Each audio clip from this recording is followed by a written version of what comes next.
D'abord aujourd'hui, voici cette histoire qui se déroule à l'autre bout du monde, en Nouvelle-Calédonie, direction le nord de l'archipel, une province dirigée par les indépendantistes Kanaks, une usine qu'ils possèdent, qu'ils partagent avec une multinationale canadienne. Les Kanaks, qui ont longtemps été les laissés-pour-compte de l'économie calédonienne, sont donc aujourd'hui à la tête d'un des plus grands chantiers du monde, une usine de traitement du nickel, un minerai très cher car utilisé dans toutes les nouvelles technologies, en pleine brousse et dans une société encore traditionnelle. Voici une usine qui est en fait au cœur de la finance et de la mondialisation. Jenny Briffa, Alexis Jacquet, Gueltas Kerwat et Guylain de Laval.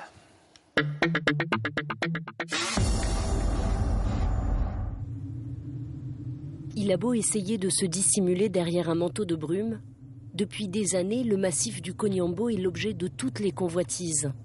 Cette montagne plantée dans le nord de la Nouvelle-Calédonie constitue un trésor inestimable. Chaque pente de ce massif, chaque vallée, Miguel les a sillonnées. Bon, c'est good. On fait du bruit un peu. Miguel est géologue. Chaque jour avec son équipe, il sonde les entrailles du Koniambo à la recherche de son trésor, du minerai de nickel. Visuellement, on se dit, le gisement il est là. Mais sauf qu'on ne sait pas exactement où se trouve le trésor ou le minerai. Ce jour-là, la foreuse creuse 30 mètres sous terre. Elle remonte à la surface des extraits du sous-sol, avec peut-être un bout du trésor du Koniambo. Oh Miguel, c'est ça ton trésor? Voilà mon trésor, Jenny. Et voilà le nickel pur qu'on recherche particulièrement sur nos mines. Donc c'est un or qui est vert en fait? Ah, le nickel, c'est l'or vert. Là, on est carrément sur un trésor de 20 km de long sur 8 de large. Ces montagnes valent des milliards de dollars. Le minerai de nickel est indispensable à la fabrication de l'acier inoxydable. On en trouve donc partout, des fourchettes aux carrosseries de voitures, des boutons de jean à l'électroménager. L'île détient un tiers des réserves mondiales de nickel, une richesse inestimable. Depuis le massif, on distingue sur la plaine de Vavuto l'usine qui traitera le minerai. On l'appelle l'usine du Nord. Elle est encore en construction. C'est le plus gros chantier métallurgique du monde. 7000 tonnes d'acier, l'équivalent de 8 tours Eiffel, manipulées par des milliers d'ouvriers. Loin de l'agitation du chantier sur le Koniambo, dans la brume matinale, le ballet des 100 tonnes commence. Au volant de l'un de ces monstres, un petit bout de femme Maïté, la meilleure pilote de la mine. Le terrain, il est bien glissant, tu vois. Il faut prendre de l'élan, quoi. C'est ce qui est amusant aussi, j'imagine, non? C'est vrai en plus. Tu préfères quand ça glisse? Ouais, un peu, hein. Mais tu diras pas ça à mon chef de poste. Mon rêve quand j'étais petite, c'était de conduire un camion. Mais pas celui-là, mais c'est encore mieux. Ah oui, tu pensais conduire un plus petit, quoi. Voilà. Donc là, tu as dépassé ton rêve, quelque part. Mais j'aime bien, c'est choc. Sur le Koniambo, tout est une histoire de rêve. Tout a commencé avec celui des vieux Kanaks, le peuple originel de l'île. C'est quelque chose que nos vieux ont demandé, vous voyez. D'habitude, dans les grandes entreprises minières, c'est eux qui demandent de venir travailler ici. Mais là, c'est le peuple qui a demandé qu'il y ait quelque chose ici en province Nord. Et puis, comme je fais partie du Nord, c'est une fierté pour les Mélanésiens, quoi, pour les Kanaks. C'est une fierté, ça. Moi, je suis contente de travailler ici. Les Kanaks ont soulevé des montagnes pour qu'on exploite la leur dans le nord de l'île. Une région restée à l'écart du développement.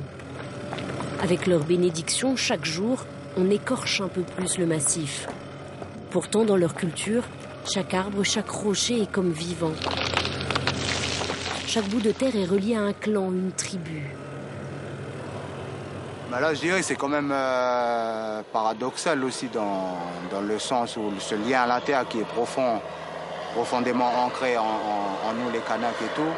Mais c'est à nous de bien travailler nos mines. C'est vrai que moi, ça me fait particulièrement quelque chose quand je vois qu'on détruit aussi l'environnement, hein, qu'on détruit ces montagnes-là.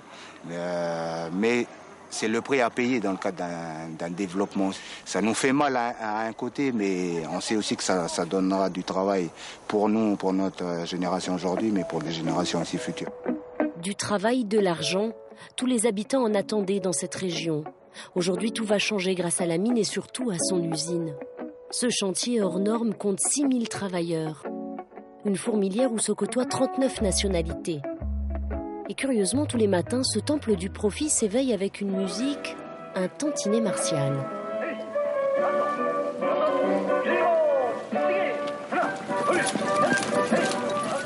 Les ouvriers thaïlandais et philippins font leur gymnastique matinale.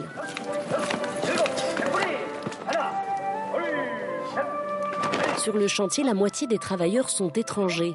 Un concentré de mondialisation au milieu de la brousse, où chacun a ses petites habitudes.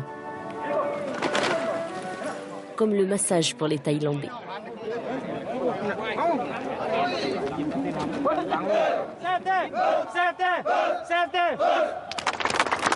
Pour eux, ce contrat est un trésor plus intéressant encore que le nickel.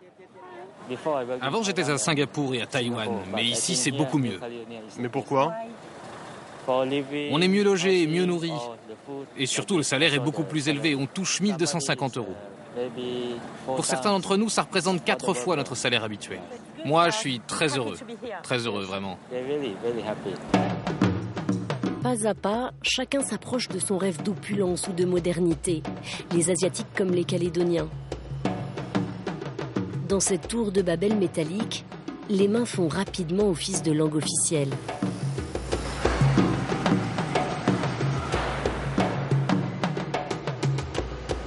Et puis évidemment, il y a l'anglais. Enfin, des variations de l'anglais avec autant d'accent que de nationalités. Morning. Hello Yann. Good. How are you? Good. And you? Very good. Ça va bien? Ça va très bien. Nadège est une jeune Kanak, ingénieure en électricité. Elle va inspecter le travail de Yann et son équipe chinoise. Premier défi, se comprendre. Ouais, ils ont bien piqué. We have to get one arching rod, the second. So this is the first one, that's the second. To protect the people, to get the electric shot. Bon, eux, ils ont l'air de se comprendre. Mais oui, on se comprend. Et puis, j'ai appris quelques mots en français. Bonjour, merci beaucoup, à demain. Demain, justement, l'usine fonctionnera grâce aux milliers de travailleurs et aux camions qui parlent chinois. Sur cette terre riche en nickel, le destin des peuples du monde entier s'est toujours croisé. Dans la plaine, une autre langue résonne depuis plus d'un siècle. Le vietnamien. Monsieur Dang est né sur le Konyambo. Son père travaillait à la mine. Aujourd'hui, il repose au pied du massif dans le petit cimetière de Vaux. Depuis 75 ans, son fils se recueille sur sa tombe. Il est parti en 1937, alors que j'avais à l'époque 17 mois. En novembre 1937. Et ils ont planté cet arbuste-là. Un an après, il est toujours resté. Monsieur Dang est le fondateur de l'usine, l'un des hommes d'affaires les plus influents de l'île. Comme des milliers d'autres, ses parents ont quitté le Vietnam pour la Nouvelle-Calédonie au début du siècle, pour travailler dans les mines de nickel. À l'époque, on ne parlait pas d'esclavage. Mais c'était tout comme. Mon père portait le numéro 10206 et ma mère le 649. C'était des Tiendang.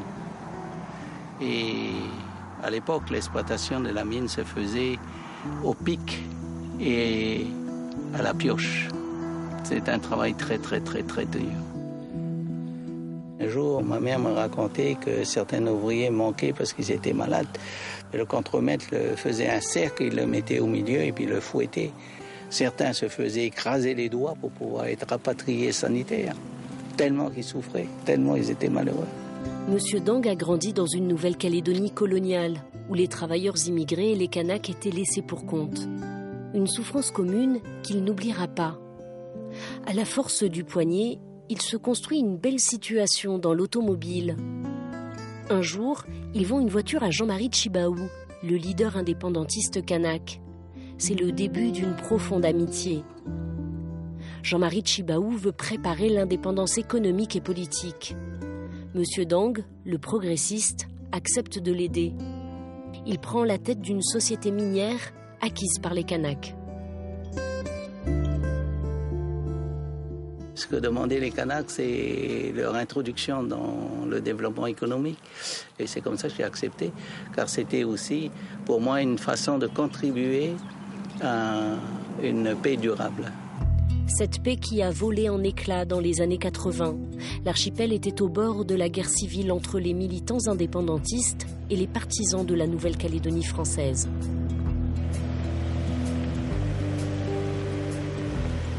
Véhicule KNS entre en zone 1 en direction... Nadège Lakanak, ingénieur en électricité, est la preuve que depuis les années 80, les choses ont bien changé. Aujourd'hui, son casque bleu de chef vissé sur la tête, elle vérifie des installations sur la mine du Koniambo.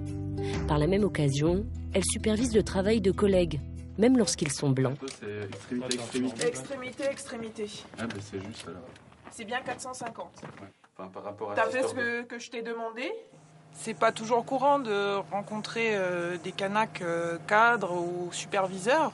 Ça m'arrive quelquefois de rencontrer des personnes avec qui j'étais à l'école, qui travaillent sur le projet dans des entreprises sous-traitantes et qui me disent ah mais je t'ai croisé sur le chantier et tout, t'as le casque bleu mais non t'es un chef et tout.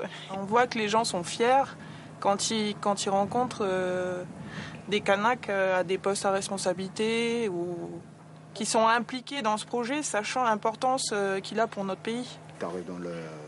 Mais il n'y a pas que les Kanaks. Un peu plus bas sur le massif, Miguel, le géologue, a reçu le résultat de ses échantillons. Peu importante, hein. Il y aura un peu de minerai, mais ce sera difficile pour toi avec ta pelle de pouvoir dissocier ça et tout ça. Il travaille avec Christian, un métis kanak. C'est pas une question de couleur ni de peuple. Je crois que pour tout le monde dans le Nord, c'est très important. Et puis l'ensemble des gens du Nord, hein, on attendait tous impatiemment ce rééquilibrage, ce projet pour trouver une place au sein de la société calédonienne et de prouver qu'on est capable de tenir au sein de grandes sociétés la ligne. La ligne, elle se garde aussi en portant les marmites qui nourrissent les 1800 Chinois. Laurent, vous m'avez dit que là, vous venez d'avoir un arrivage un peu exceptionnel. Ouais, là, on a reçu leur piment, 600 kilos. Là, ça va subvenir à leurs besoins là, pour un petit moment. Là. 600 kilos de piment. Et les cuisiniers sont contents alors? Alors là, ils sont heureux. Ouais. Du moment qu'il y a du piment, ils sont heureux. Le piment, c'est bon? Pour moi, c'est bon. C'est rentré dans les mœurs. Même quand je rentre à la maison, maintenant, même ma femme se plaint, je fais trop cuisine chinoise. Alors.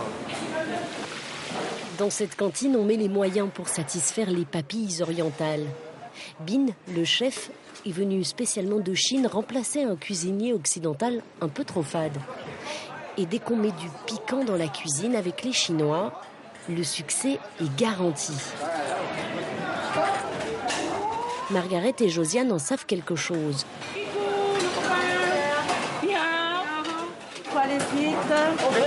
Pas qu'on traîne avec eux parce que voilà, ils sont très pressés de manger. Non. Et puis comme ça, ils ont le temps d'aller se reposer avant de reprendre le travail.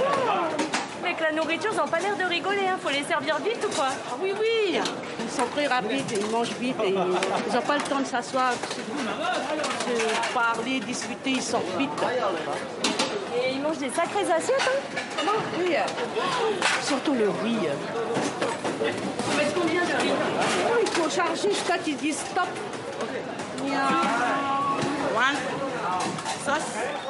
Dans la bonne humeur,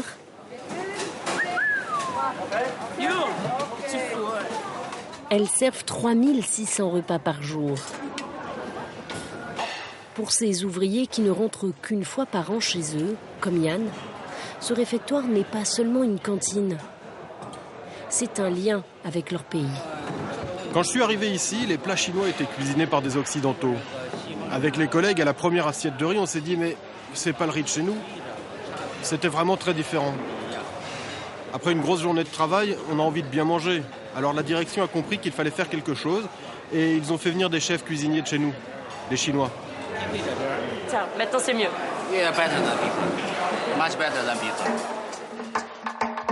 Avec ce chantier gigantesque, il a fallu construire une véritable ville avec ses cantines, son épicerie, son infirmerie. Dans ces petits immeubles blancs sont logés les 3500 travailleurs étrangers.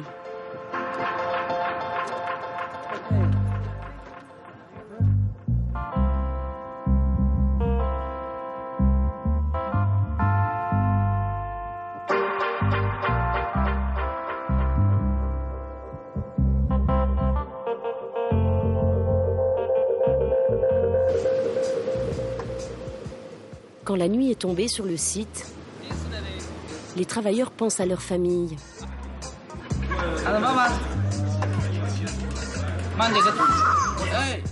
Ils rêvent de leur pays. Eux qui sont venus à l'autre bout du monde réaliser un autre rêve, celui d'une Nouvelle-Calédonie plus juste. Le rêve de Monsieur Dang. Un grand bonhomme. C'est lui qui a imaginé cette usine. Il a réussi à convaincre des investisseurs internationaux et, plus difficile, les broussards du coin. Avant, ici, il y avait juste du bétail, c'est ça? Oui, il y a que du bétail et du cerf ici. Et un peu de cochon. On rentrait, on sillonnait à l'intérieur. Il y avait 3 propriétaires qui étaient ici. Et j'ai mis 1 an pour les convaincre de pouvoir nous céder cette propriété. Et vous leur aviez dit que c'était pour construire une usine? Non, j'ai pas dit que c'était pour construire une usine parce que sinon les prix auraient flambé. Et il est vrai que je ne pourrais pas tout vous dire, mais c'est le métier du négociateur. Monsieur Dang est l'une des plus grosses fortunes de l'île. Mais il ne travaille pas uniquement pour son compte en banque. Derrière cette usine, certains voient des dollars. Lui espère le rééquilibrage économique entre Nouméa la Blanche et le reste du pays plus pauvre. Il rêve d'une réconciliation solide entre les communautés qui se sont déchirées dans le passé. Ah ouais.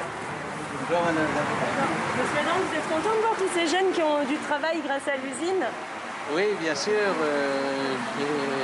C'est une immense joie de voir tous ces jeunes qui sont occupés, surtout les Calédoniens et notamment les jeunes Kanaks.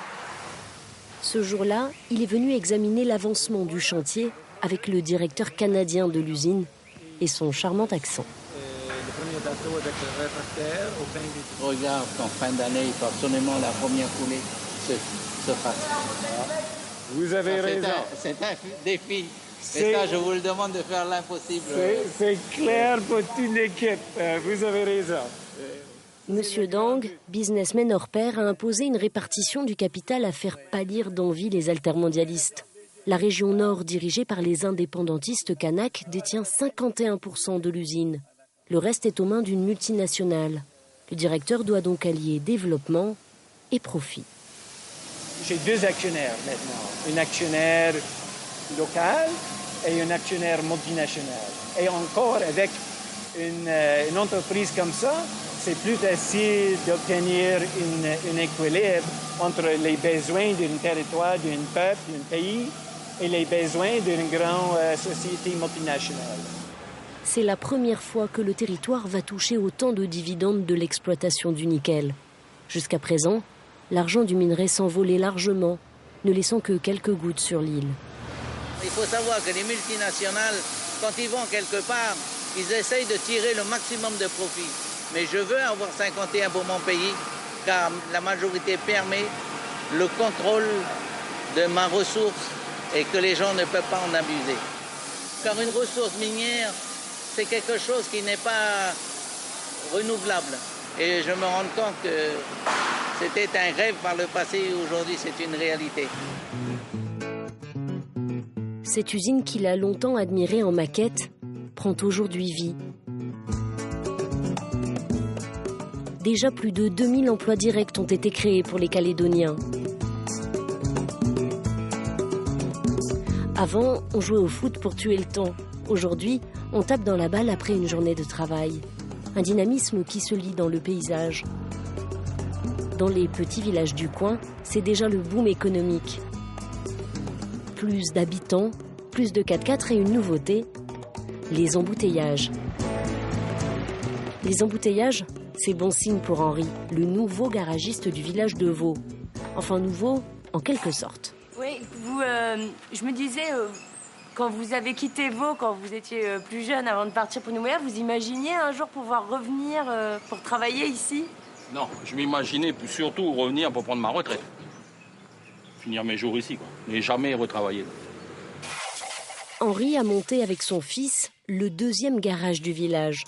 Grâce au chantier de l'usine sur le site de Vavouto, du travail, il y en a pour tous. Je sais pas, c'est problème de batterie ou alternateur. Ah oui? Ah bah ok. Je vais faire un contrôle et puis après on va changer la batterie. Ah, okay. De toute façon, j'en ai en stock. Encore un client de l'usine? Oui, encore un client de Vavouto. Il y en a beaucoup comme ça tous les jours? Oh oui, beaucoup, énormément. D'ailleurs, 90% de ma clientèle, c'est des travailleurs à Vavouto.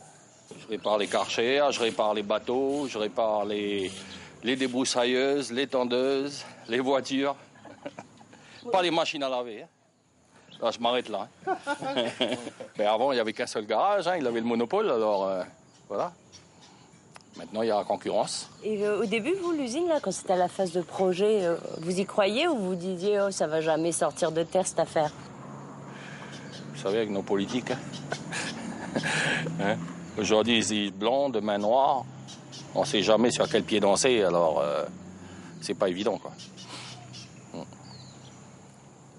C'est le climat politique de la Calédonie qui faisait ça aussi, qu'on n'y croyait pas trop. On pensait que tout allait se faire dans le sud, et puis voilà, le nord, il allait être laissé un peu à l'abandon, quoi. Le nord, éternellement à la traîne, derrière le sud de l'île, avec Nouméa, la capitale. Mais cette fois, la brousse n'est plus hors jeu. Elle attire du monde. Un peu trop même. Non, je travaille pour un patron de Nouméa. Il m'a dit, vu qu'on monte un magasin là, tu trouves un logement. Pas de logement. On voit nous pour le projet là, on arrive à loger personne. Au café du village, on est tombé sur Miguel, notre géologue Rasta. Lui mesure les changements apportés par l'usine. Le fameux développement est bien en marche, avec son lot de bouleversements dans les tribus.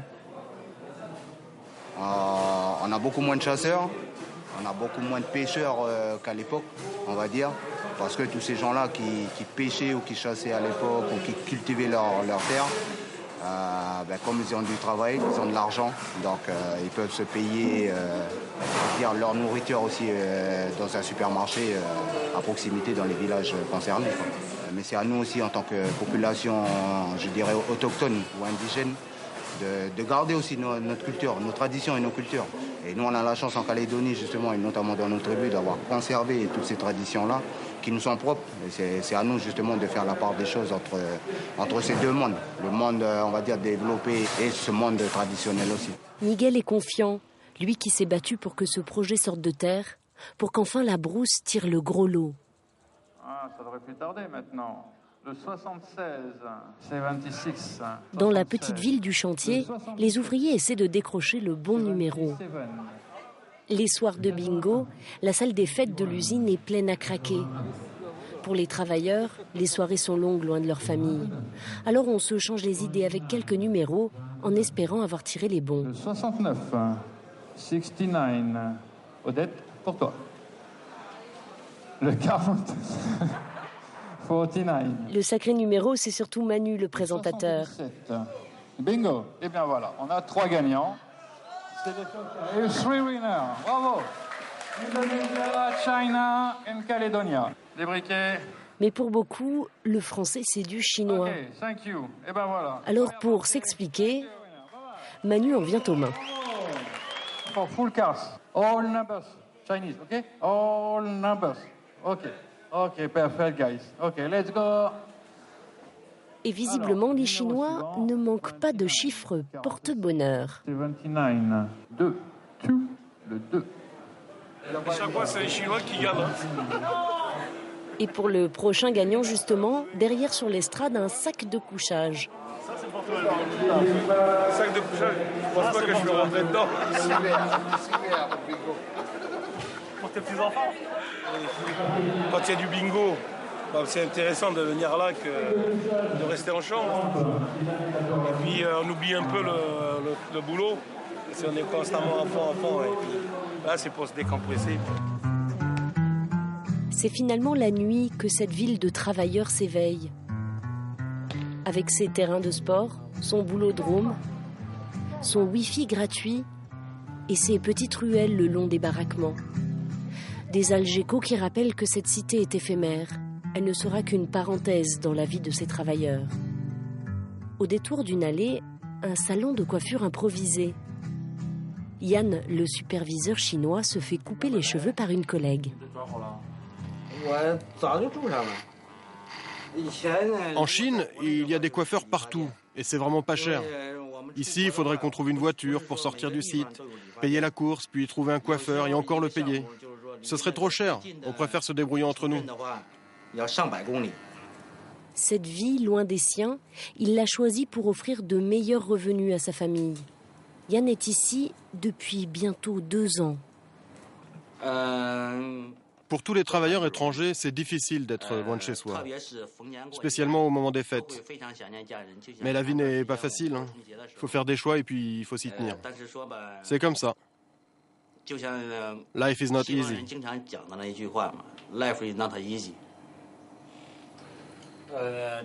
Et puis, quand on m'a parlé de venir en Nouvelle-Calédonie, j'ai fait des recherches sur Internet. Quand j'ai vu les photos de l'île, ça m'a rappelé un poème de Tao Yuanming que j'avais appris à l'école. Il y décrit un paradis, une oasis de paix baignée par les fleurs de pêcher, un endroit où tout le monde voudrait aller. Le paradis s'est parfois transformé en enfer. Les mines ont apporté leur lot de souffrance et d'injustice. Sur le massif, les ruines du village où est né M. Dang en sont un maigre témoignage. Mais aujourd'hui, l'oasis de paix gagne du terrain. Depuis les cabanes, on distingue celle qui y contribue. Elle a beau se dissimuler derrière son manteau de brume de chaleur, on ne voit plus qu'elle.